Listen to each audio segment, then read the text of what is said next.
जो थेरम आहे आपला टँजंट सेगमेंट थेरम हा पाहूया।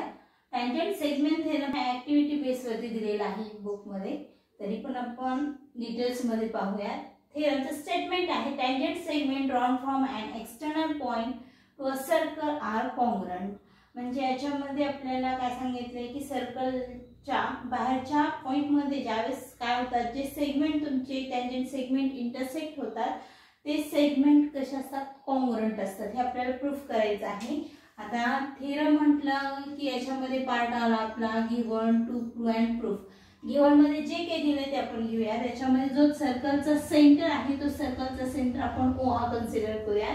सो याच्यामध्ये in centre of circle, centre of circle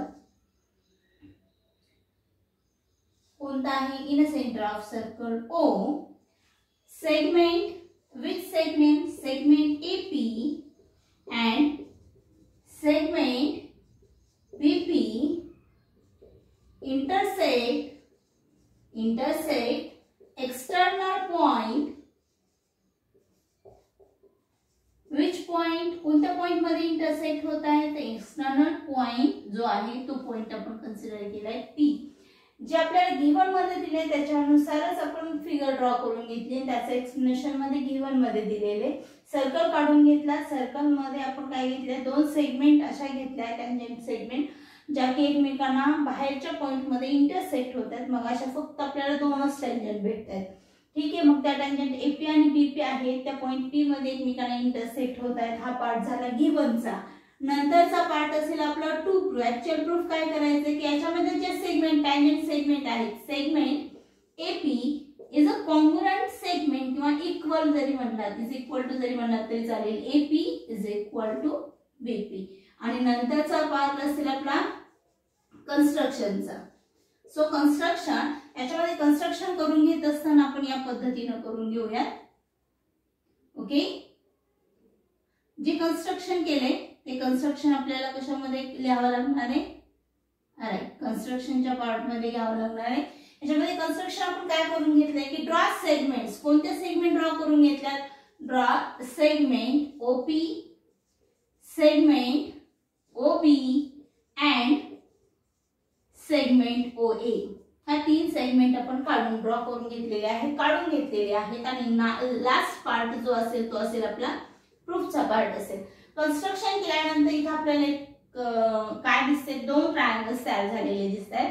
याच्यामध्ये फर्स्ट ट्रायंगल असेल इनर ट्रायंगल, फर्स्ट ट्रायंगल आपण म्हणूयात OAP अँड सेकंड ट्रायंगल असेल आपला OBP। In this two triangles, so याच्यामध्ये OA याची रेडियस आहे, OB is also radius. Same circle मधल्या किंवा एकाच सर्कल मध्ये हा दोन रेडियस आहेत आणि रेडियस इन सेम सर्कल कशा असतात, कॉन्ग्रुएंट असतात, हे आपल्याला माहिती आहे। आणि tangent is perpendicular to the radius नुसार इथे तयार होणारे अँगल्स हे किती असणार आहेत, आपले 90 चे अँगल्स असणार आहेत, ते आपण थेरम मध्येच पाहिलेलं आहे। सो याच्यामध्ये मग इथं AP is perpendicular to OA असल्यामुळे मी काय घेऊ शकते, angle of OAP is equal to angle of OBP, किती असणार आहे, 90 degree. Reason, right, tangent theorem, tangent theorem नुसार आपण हे घेऊ शकतो। हा अँगल कितीचा मिळाला आपल्याला, दोन्ही अँगल्स 90 चे असल्यामुळे कॉन्ग्रुएंट असतील। चला आता नेक्स्ट पार्ट, याच्यामध्ये आपल्याला दोन ट्रायंगल्स आपल्याला कॉन्ग्रुएंट दाखवायचे आणि ते आपण कोणत्या थेरम नुसार दाखवू शकतो ते पाहूया। सो याच्यामध्ये काय दाखवू शकतो आपण, OA आणि OB, OA is equal to a congruent OB। कशावरून घेतला आपण, रेडियस ऑफ सेम सर्कल, एकाच वर्तुळाच्या रेडियस कॉन्ग्रुएंट असतात। फर्स्ट झालं। सेकंड आणखी काय दाखवू शकतो त्याच्यामध्ये आपण, सेकंड दाखवू शकतो OB ही जी साइड आहे ती कशी आहे, right, hypotenuse. So hypotenuse OP is a congruent hypotenuse OP। Hypotenuse एका सर्कलच्या हायपोटेनियस असल्यामुळे त्या कशा असणार आहेत, कॉन्ग्रुएंट असणार आहेत। आणि नेक्स्ट पार्ट असेल आपला त्याच्यामध्ये, इथं आपण एक साइड दाखवली OA OB, नंतर हायपोटेनियस दाखवली, म्हणजे आपण हे दोन ट्रायंगल्स कॉन्ग्रुएंट दाखवू शकतो. फर्स्ट ट्रायंगल असेल आपला OAP आणि सेकंड ट्रायंगल असेल आपला OBP. हे दोन ट्रायंगल्स आपण कॉन्ग्रुएंट दाखवले.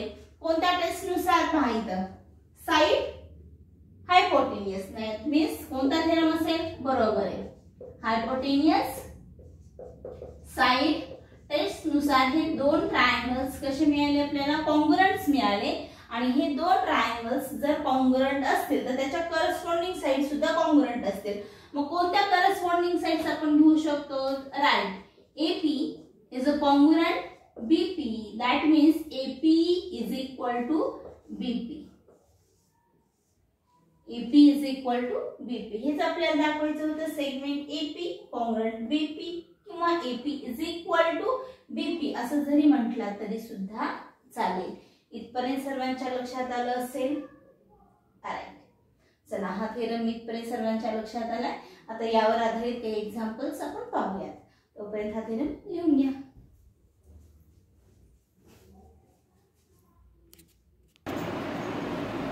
चला तर आता आपण बघूया प्रॅक्टिस सेट 2.1 यामध्ये क्वेश्चन फर्स्ट सुरुवात करूया. Question first in the figure the radius of a circle with centre C is 6 cm.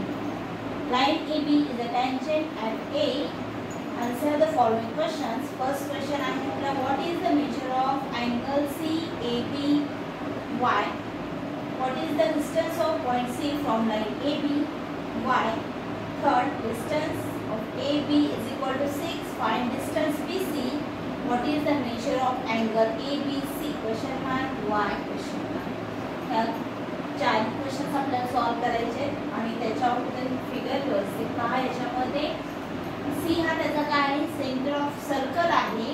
AB he G line दिलेली आहे त्या लाईन मध्ये ए हा त्याचा काय कॉन्टॅक्ट पॉइंट किंवा टचिंग पॉइंट म्हणता येईल. मग आपण काय करूया draw first of all CA segment draw करून घेऊया. चला आता याच्यामध्ये फर्स्ट क्वेश्चन सॉल्व करत असताना सगळ्यात महत्त्वाचं फर्स्ट क्वेश्चन मध्ये आपल्याला काय विचारले what is the measure of angle CAB. Angle CAB चं मेजरमेंट आपल्याला फाइंड आउट करायचं आहे. आणि इथे पाहिल्यानंतर आपल्याला काय दिसतं तर AB टॅन्जेंट जी आहे is a perpendicular to the radius CA.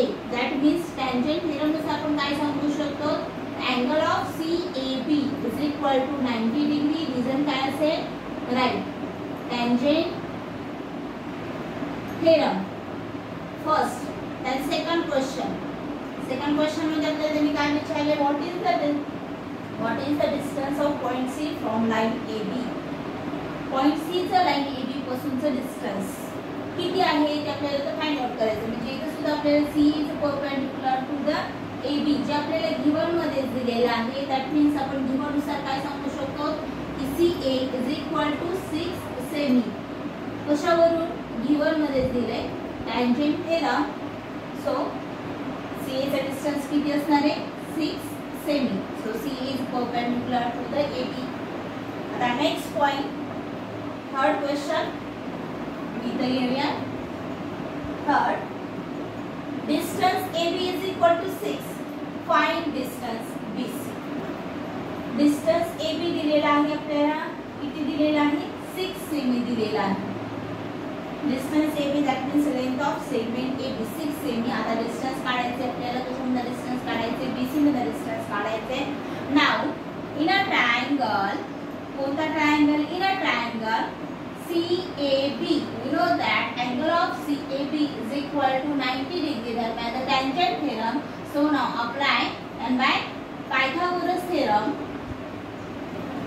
Then by Pythagoras theorem, the equation BC square is equal to AC square plus AB square.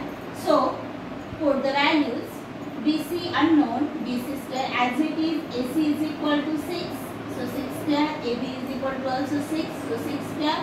So BC square is equal to 36 plus 36. BC square is equal to 72. Taking square root, so BC is equal to inner root into 2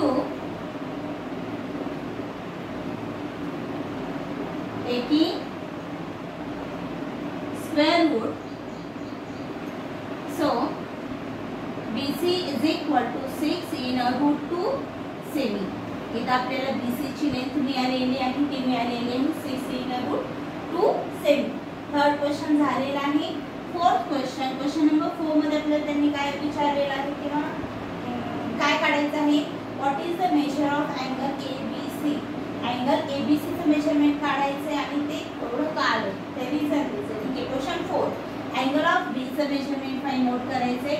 in a triangle CAB, you know that angle B is equal to 90 degree and AC and AB is equal to 6 semi. So now in a triangle, which triangle? In a triangle CAB, an angle of CAB is equal to 90 degree and CA is equal to AB is equal to 6 semi. ये दोन्ही value आपल्याला माहिती आहे. also given the tangent theorem is equal to 6 semi. so त्याच्यावर आपण काय लिहू शकतो जर असं असेल तर so angle of आता याच्यामध्ये जर साइड कॉन्ग्रुएंट ट्रायंगलच्या साइड कॉन्ग्रुएंट असेल तर त्याचे करस्पॉन्डिंग अँगल्स तर त्याचे अपोजिट अँगल्स कसे असतात कॉन्ग्रुएंट असतात. सो याच्यामध्ये AB याचा अपोजिट अँगल कोणता असेल C आणि AC चा कोणता असेल B. हे दोन्ही अँगल्स कसे असतील कॉन्ग्रुएंट असतील. So angle of which angle? Angle of ACB is equal to angle of ABC. Angle opposite to